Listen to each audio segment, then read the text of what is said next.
کاوش پلاس.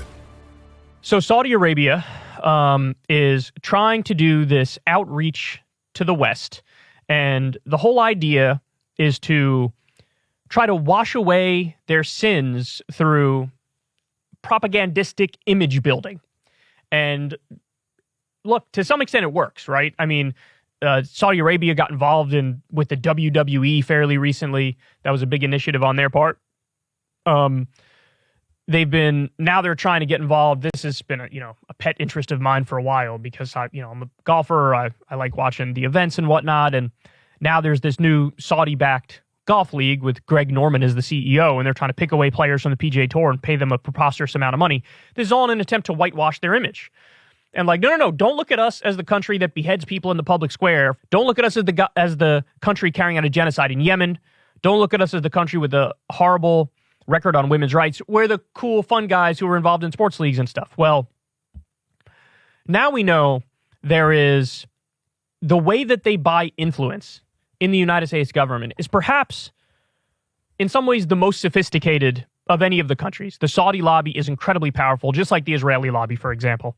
And take a look at what's going on now with Jared Kushner. So this is, I believe, in the New York Times. Before giving billions to Jared Kushner, Saudi investment fund had big doubts.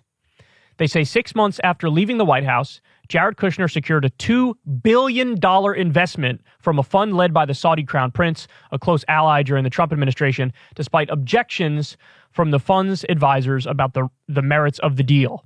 MBS personally intervened and runs the fund, and he says, no, we're going to go ahead and approve that, and we're going to give him a better deal than anybody else. Why?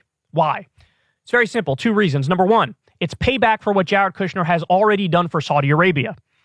So it's corruption. Number 2, there's a very decent chance Donald Trump is back in the White House with Jared Kushner with him back in the White House, and so they're buying future favors as well. Now, by the way, this is not speculation. Jared Kushner was directly involved with that $110 billion weapons deal with the U.S. and Saudi Arabia. He helped facilitate that deal. He has a relationship with MBS. Now, just so everybody understands, where's that money going towards? It's going towards a genocide in Yemen. We are helping fund and back a genocide in Yemen. Thousands of dead people, civilians. They've bombed mosques and open-air markets and schools and hospitals. They've blockaded the country. They are starving women and children. That is quite literally blood money that Jared Kushner is getting because he's a pampered little prick, entitled brat. And he doesn't give a fuck about morality or ethics or innocent people dying. He's like, I don't care. Give me the money. I want a big house. I want a big swimming pool. I want a bunch of nice cars. And I'll sleep like a baby. I'll sleep just fine. بیشتر بدانیم.